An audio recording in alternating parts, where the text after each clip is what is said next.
Vamos a abrir nuestras Biblias en el libro de Hebreos, en el capítulo 10, y desde el versículo 32 al 39 voy a leer ahora.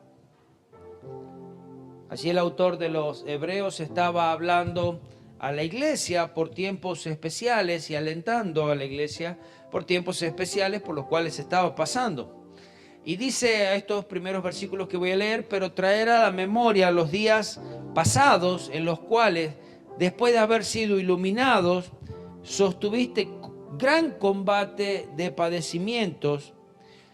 Por una parte, ciertamente, con vituperios y tribulaciones fuiste hechos espectáculo, y por otra llegaste a ser compañeros de los que estaban en una situación semejante. Porque de los presos también os compadeciste, y el despojo de vuestros bienes sufriste con gozo, sabiendo que tenéis en vosotros una mejor y perdurable herencia en los cielos. La verdad, estos hermanos le estaban pasando mal. Habrían perdido casa, posesiones, habrían sufrido cárceles, vituperios, todo a causa del evangelio. Hoy cualquier cosa que nos dicen, ya nos enojamos. No nos da vergüenza decir que somos cristianos, nos da vergüenza ir a la iglesia, nos da vergüenza cargar una Biblia. Si supiésemos las personas que derramaron sangre para que nosotros podamos tener hoy una Biblia en la mano. Y esto eran los primeros tiempos, sufrieron tantas cosas. Ahora, versículo 35 dice: no perdáis pues vuestra confianza, que tiene gran galardón, porque os es necesario la paciencia, para que, habiendo hecho la voluntad de Dios, obtengáis la promesa. Porque aún un poquito, y el que ha de venir vendrá y no tardará. Recuerde estas palabras: porque aún un poquito, y el que ha de venir vendrá y no tardará. Mas el justo vivirá por fe, y si retrocede no agradará a mi alma. Pero nosotros no somos de los que retroceden para perdición, sino de los que tienen fe para preservación del alma. Aquí el autor de los Hebreos animaba a estos creyentes a perseverar en la fe, a perseverar en la conducta cristiana, a perseverar en la vida cristiana aún en medio de la persecución. Es mucho más difícil, porque quizás en medio de la persecución es más fácil decir: no, yo no tengo nada que ver, quizás como trató de zafar Pedro, ¿vieron? Que en medio de la dificultad dice: vos sos también de ellos. No, yo no soy. Pero estos, en medio de la persecución, parece que habían aprendido esa lección y allí estaban luchando, perdiendo cosas, perdiendo hasta sus vidas, en medio de la persecución, en medio de las presiones. Qué difícil que solo no podemos, pero con Él sí podemos. Ahora, no podemos entender por qué son necesarios los sufrimientos para nosotros. ¿Por qué sería tan bueno que nosotros suframos? Pero cuando logramos entender, cuando logramos pasar eso, vamos a ver, y el Señor nos hace pasar por esos tiempos especiales, porque sabe que Él así puede edificar nuestro carácter. De esa manera puede moldear y edificar nuestra paciencia. Durante esos tiempos de grandes pruebas aún podemos llegar a sentir la presencia de Dios mucho más cerca que en otros momentos. Podemos escuchar su voz, podemos saber que Él está al lado nuestro, podemos lograr encontrar la ayuda en otros cristianos y aún en personas que nunca pensaríamos que estarían allí, o de las formas que Dios se mueve para darnos una ayuda. Eso lo logramos solamente en los tiempos difíciles. No lo vas a lograr en los tiempos de alegría o en los tiempos donde no hay necesidad, pero en los tiempos difíciles son los que vas a ver a Dios. Debemos entender que Cristo aún en esos momentos está con nosotros en medio de los sufrimientos. ¿Por qué? Porque Él también sabe, Él también pasó por todas esas cosas. Él sabe perfectamente por lo que podemos pasar. En fin, habrá un día donde no habrá más dolor, no habrá más llanto. Pero hoy eso nos ayuda a crecer en nuestra fe, en nuestra relación con Él. No abandones tu fe, no abandones el orar, no abandones el buscar a Dios. No lo dejes en tiempo difícil, porque el tiempo difícil es para crecimiento. Más bien, en ese tiempo, ¿sabe lo que está pasando? Está siendo probada tu fe, estás creciendo, tu paciencia esa paciencia, esa esperanza está aumentando. Esa fe que depende totalmente en Cristo, así como hablábamos acerca de la oración, que es depender de Él. No por lo que hizo y verlo a Cristo, no por lo que hizo solamente del pasado, sino poder ver lo que Él está haciendo aún en el presente y poder confiar en lo que Él va a hacer también en el futuro. Amén. Esa esperanza es puesta a prueba en el tiempo de espera. Qué difícil que es esperar. Qué difícil que es cuando Dios dice: yo tengo un propósito para tu vida y tienes que esperar. Yo quisiera que apenas Dios me dice tengo un propósito, yo estire la mano y el propósito esté ahí. Yo creo que usted también. Somos bastante impacientes. Pero Dios tiene sus tiempos, son distintos a los nuestros. Esos tiempos de espera. Y aún así todos queremos que el propósito de Dios se cumpla en nuestras vidas. ¿Cuántos quieren que el propósito de Dios se cumpla en su vida? Amén, es verdad. Todos quieren que el propósito de Dios se cumpla en su vida. Pero si el propósito de Dios o el propósito que Dios tiene para tu vida se encuentra en un frasco diferente al que tú piensas. Porque nosotros pensamos que el propósito que Dios tiene para nuestras vidas tiene que ser de la forma que nosotros pensamos. Pero Dios lo tiene diseñado tantas veces distinto a como nosotros lo pensamos. Y Dios es especialista en eso. ¿Sabe por qué? Porque Él lo va a hacer mejor de lo que tú estabas esperando. Él lo va a hacer mejor de lo que tú piensas. Los judíos conocían la ley, conocían los profetas, conocían en cierta manera los tiempos y esperaban la visitación del Mesías. Sabía que el Mesías venía en algún momento, sabía y esperaba con ansias el Mesías. Viene el Mesías va a llegar, la promesa de Dios se va a cumplir. Pero cuando el Mesías llegó, no le creyeron. ¿Cómo es eso? Tanto esperaste, me esperaba que venga, pero cuando vine, no me gusta. Así de simple fue. Hoy en día los cristianos creen que Jesús es el Hijo de Dios y el Mesías. ¿Por qué? Porque ya pasó un tiempo. Creemos también que se cumplió todo lo que se dijo en los profetas, los requisitos mesiánicos, los requisitos que tenía que tener el Mesías allí en el Antiguo Testamento. Fue demostrado, el Salvador lo demostró, que Él era el Mesías esperado. Sin embargo, en su época, Jesús fue rechazado por los propios, por aquellos que decían que esperaban por sus sacerdotes, por su propio pueblo. Es más, la prueba máxima de que los rechazaron fue la crucifixión de Jesús.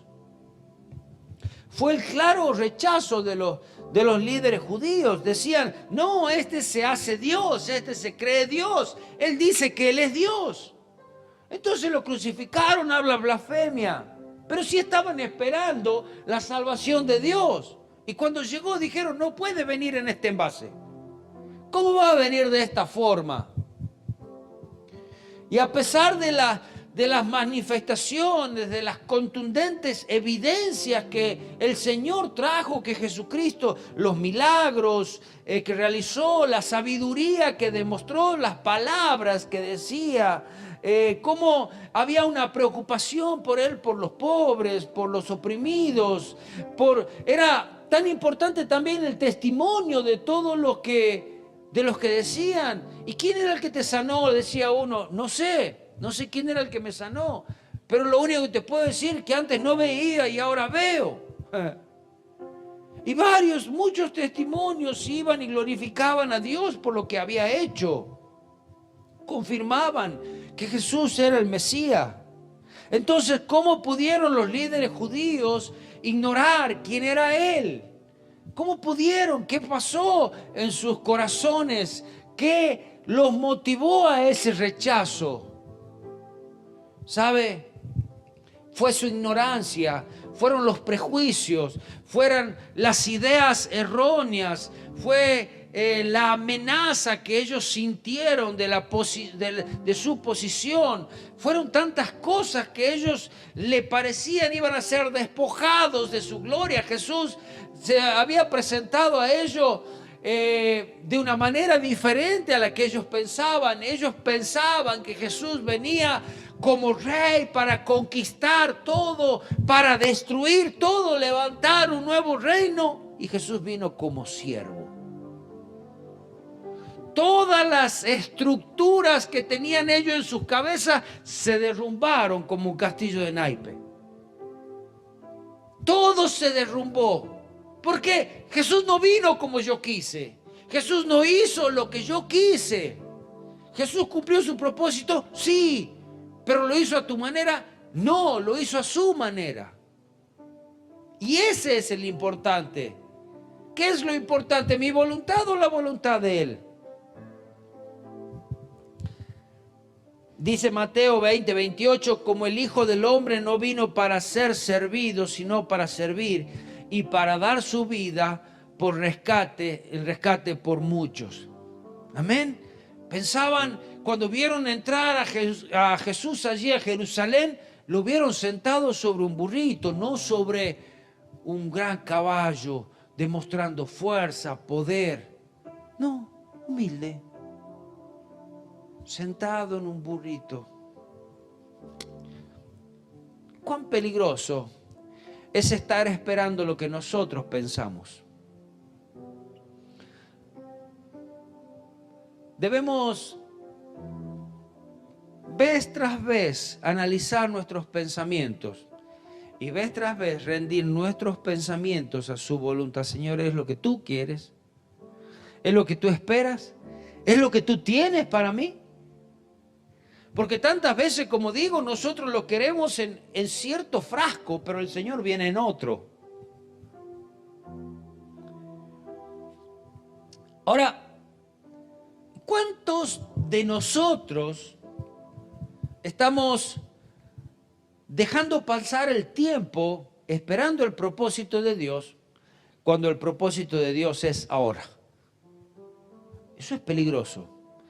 Hay algo que el Señor sabe de nosotros y el Señor sabe que somos limitados, que estamos sobre la tierra 30, 40, 50, 70, 80 años y luego no estamos más.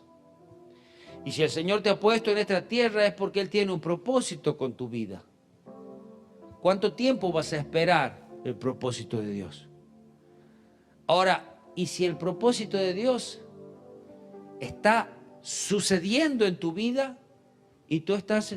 No, ¿y qué hay que hacer? ¿Y si Dios te ha puesto para orar, para clamar por otros? ¿Y si Dios te ha puesto para alabarle?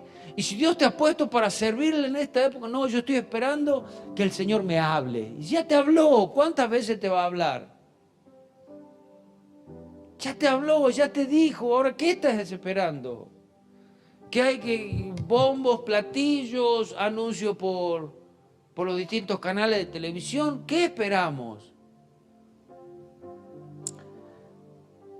Es la forma que Dios te da a vivir. Es la forma que Dios te da a vivir hoy. Es lo que Dios te tiene o te da para usar hoy. Él te quiere cerca de Él. A un enfermo, Él te quiere cerca de Él en el trabajo donde estás, Él te quiere cerca de Él en la iglesia donde estás y te ha puesto ahí hasta que el día que te cambie de lugar, hasta el día que te dé otra orden, haz lo que tengas que hacer allí. No esperes mañana, no esperes otra cosa, porque cuando estás esperando todo el tiempo otra cosa, nunca llega. La esperanza. La esperanza es como una semilla sembrada. Esa semilla que es sembrada, ella está oculta. No se la ve. No sabemos si vive o no. No sabemos muchas veces. No la vemos. Pero ella es una promesa. Está allí. Ahora, esa promesa debe ser regada. Debe ser regada cada día. ¿Por qué? Porque el Señor ya la ha puesto. Bueno, ahora riega. Dentro de ese regar hay que... A veces la semilla tarda tanto en crecer que ya primero creció las malezas, ya hasta hay cosas encima a veces. Pero allí hay una promesa. No sabes el momento que esa semilla, porque no la destapás para ver. Esa semilla ya se va haciendo, surcando camino en medio de la tierra, tirando raíces, creciendo. Y un día sale a la luz. Un día sale a la luz y hay un pequeño brote. Pero mientras tanto, hay que limpiar las malezas, seguir regando, seguir creyendo. ¿Por qué? ¿Y por qué debemos cuidarlo? Porque un día va a ser el día quizás esperado. Pero ¿cuándo comenzó ese propósito? Desde el momento que la semilla fue sembrada. No cuando ya creció, ya se vieron los frutos. Allí comenzó el trabajo, porque se tuvo que preparar la tierra, porque se sembró la semilla, porque se la riega, se la cuida, pasaron estaciones, pasaron tiempo, pasaron cosas, como dicen. Y un día creció. Y si esa semilla es una semilla de trigo, potencialmente un día quizás será hecha pan. Un pan que saciará al hambriento, un pan que posiblemente llegue a la mesa de un pobre, de un humilde, o un pan que llega a la mesa de un rico. No sabemos. Pero tuvo que ser trigo, tuvo que ser semilla, tuvo que crecer, tuvo que tener cuidado, tuvo que ser cosechada un día. O quizás, no sé, sea una semilla de limón, no sabemos la cantidad de limones que producirá en su vida esa planta. No sabemos la distancia que llegará, cuántos de lejos, qué países llegará, cuántos océanos cruzará. El sabor que le dará a las comidas, la esencia que le dará a los perfumes. No lo sabemos. No sabemos de la importancia. Y no importa tampoco, porque también puede ser para uso doméstico, comercial, que valió la pena, que sirvió. Claro que sí. Si fue el propósito de Dios, valió la pena. Piensa en María, esta joven mujer, ansiosa por casarse, había encontrado alguien que la ame, José. Pero un día, ella estaba desposada con José. Un día, el Señor llegó de una manera diferente.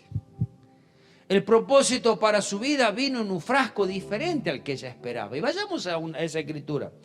Mira, en Lucas capítulo 1, versículo 26, allí cuenta la historia de cómo el ángel habló a María, como el Espíritu Santo. Dice, al sexto mes el ángel Gabriel fue enviado por Dios a la ciudad de Galilea llamada Nazaret, y una virgen desposada con un varón que se llamaba José, de la casa de David. El nombre de la virgen era María.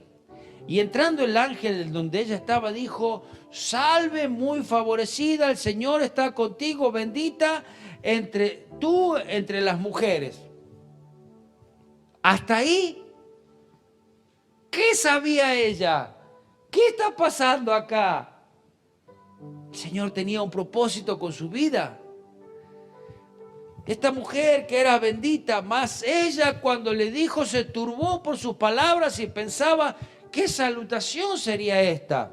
Entonces el ángel le dijo, María, no temas porque has hallado gracia delante de Dios, y ahora concebirás en tu vientre y darás a luz un hijo y llamarás su nombre Jesús. Hasta ahí está todo bien. La idea mía, dentro del corazón de María, era tener un hijo un día. Pero no sabía cómo. No sabía que no iba a ser con José. Este será grande, será llamado Hijo del Altísimo. El Señor Dios le dará el trono de David su padre y reinará sobre la casa de Jacob para siempre y su reino no tendrá fin. Entonces María dijo, ¿cómo será esto? Ahora, me imagino a María, pero pará, ¿y cómo se hace esto? ¿Cómo empiezo? ¿Cómo sigo? ¿Cómo termino? Pero cuando el Señor dijo, yo puse un propósito en tu vida, yo sé cómo lo voy a hacer. Y era el momento donde María tenía que decir, bueno, está bien, ¿cómo se hace? Pero bueno, ayúdame porque yo no sé. Pues no conozco varón, dice. Respondiendo el ángel le dijo, el Espíritu Santo vendrá sobre ti y el poder del Altísimo te cubrirá con su sombra, por lo cual también el santo ser que nacerá será llamado Hijo de Dios. Y he aquí tu parienta Elisabet, ella también ha concebido hijo en su vejez, y este es el 6º mes para ella, la que llamaban estéril, porque no hay nada imposible para Dios. Entonces María dijo, he aquí la sierva del Señor, hágase contigo conforme a tu palabra, y el ángel se fue de tu presencia. Esa es la respuesta correcta. Hágase contigo como tú quieras. Pasaron muchas cosas aún en esta escritura. De lo más llamativo era que esta jovencita María, que estaba desposada, que su marido ansioso preparando todo para el casamiento, y un día viene y le dice, estoy embarazada. Ahora, en medio de esa noticia, que ella iba a quedar embarazada, le dice, tu prima Elisabet también está embarazada. ¿Qué se le habrá cruzado a ella por la cabeza? Porque Elisabet era vieja, su marido era viejo, pero había algo, que Dios también tenía un propósito para sus vidas. Por eso le dice, ¿hay algo imposible para Dios? Y allí tantas cosas juntas en la cabeza de ella. Toda su vida guardándose para su marido, y llega esta noticia desconcertante, hermosa, distinta, una gran bendición, algo nunca antes visto. Pero nunca se hizo así, yo no sé cómo va a ser esto. Pero Dios desde ese momento ya estaba visitando a su pueblo. Ya el Salvador estaba allí, estaba a las puertas. Dios enviaría a su Mesías. Dios enviaría el cumplimiento de sus promesas. Ella no lo tenía que entender porque, ¿sabe? Cuando Dios hace las cosas no las entendemos muchas veces. ¿Por qué las hace así? No sé. ¿Por qué le hiciste así? No te va a decir nada quizás. Pero hay algo que sí sabemos, la fe va creciendo, la paciencia debe aumentar, la esperanza tiene que aumentar y el Señor está obrando. No lo tenía que entender, solo tenía que creer. Tenía que descansar en las palabras, en las promesas del Espíritu Santo. Tenía que obedecer, tenía que esperar. Y dentro de esa espera, ¿cómo le digo a José? Y Señor, ¿qué hago con José ahora? ¿Sabe? De eso también se encargó el Espíritu Santo.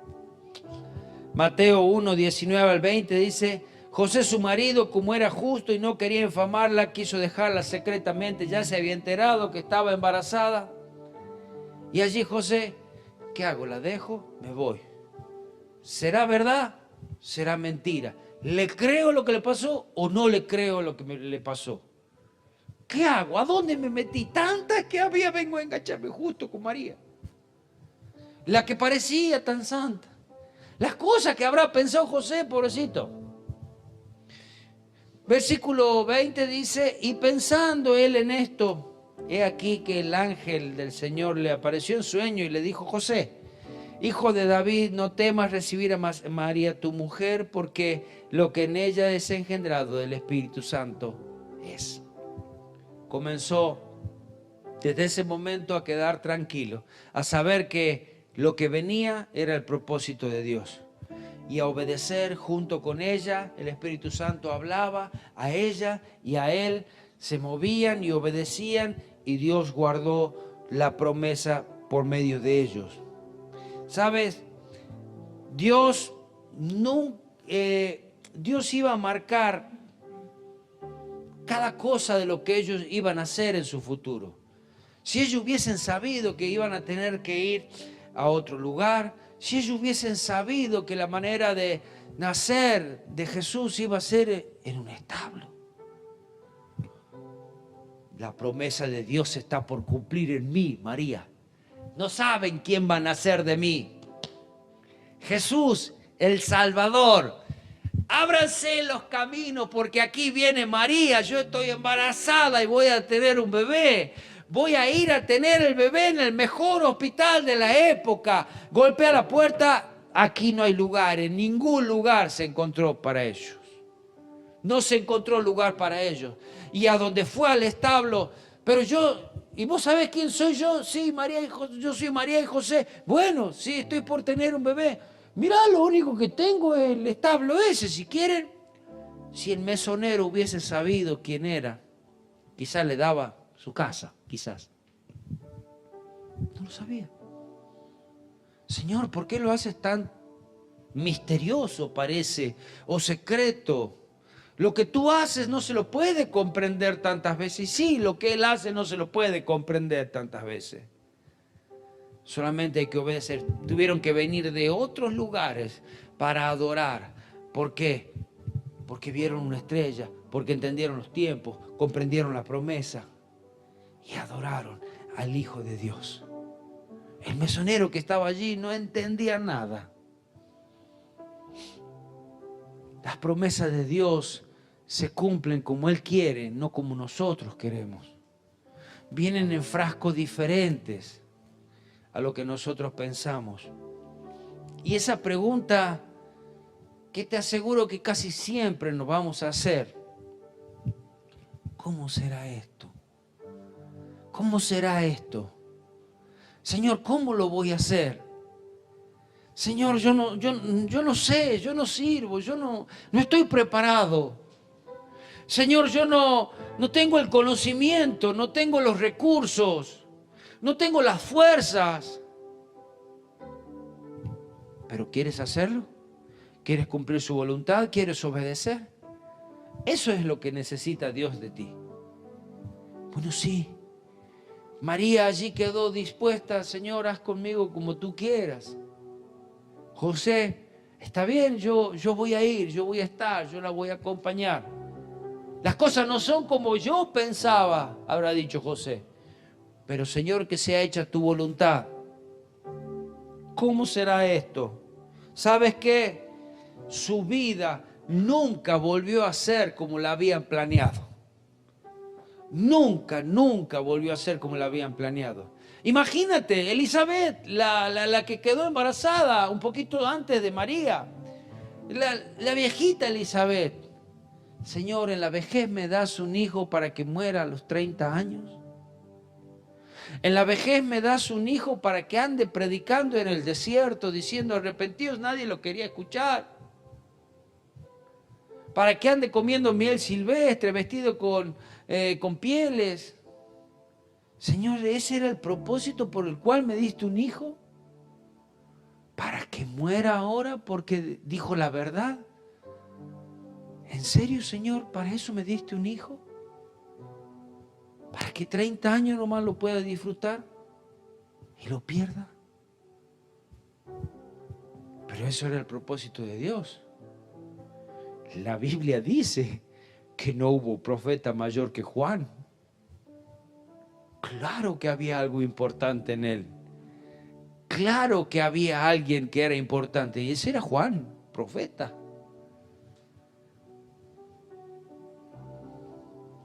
La vida nunca volvió a ser como lo habían planeado. Pero ¿sabes qué? Esa mujer que un día se aferró a ese propósito de Dios, lo siguió hasta el final. Hasta el final estuvo allí a los pies de Jesús, a los pies de esa cruz. Hizo todo lo que posible que pudo para obedecer a Dios. Hizo todo lo posible para servir en el misterio de Jesús. Y ¿sabe? Dios llegó a cumplir su propósito. Cumplió su promesa, el de traer un Salvador, no solamente para la nación de Israel, sino para toda la humanidad y para todos los tiempos. Cuando tú estás dispuesto a cumplir el propósito de Dios, no te imaginas el alcance que tiene Dios con una persona que hace y que obedece lo que le pide. Amén. Siempre recuerda, no te fijes en el frasco en el que Dios te manda el propósito. Obedece, obedece. Amén. Señor, te damos gracias por esta palabra. Te damos gracias porque eres tú quien nos da, Señor. Y aquí hay algunos corazones en los cuales ha sido sembrada. Señor, sabiendo que ese propósito que tú tienes para nuestras vidas no debe ser como yo lo planeo, sino como tú lo planeas, como lo has diseñado allí en los cielos, como lo has diseñado en los tiempos, porque cada paso de nuestras vidas tiene un propósito. Señor, cada obediencia tiene un propósito, cada desobediencia quizás nos aleja. Pero Señor, ayúdanos a serte fiel. Ayúdanos a tener esa paciencia y esa fe necesaria y esa esperanza. Señor, sabiendo que todo se cumplirá. Señor, y no solamente que lo que se cumplirá en mi vida será de bendición para mi vida, sino que pueda ser de bendición aún para otros. Señor, te lo rogamos y te damos gracias. Te damos gracias porque has puesto tus ojos en mí. Te damos gracias porque has puesto tu mirada en cada uno de nosotros, en nuestros corazones. Porque tu misericordia se ha extendido, porque tu palabra, Señor Jesús, ha llegado a nuestros corazones. Te alabamos y te exaltamos en el precioso nombre de Jesús. Amén, amén y amén.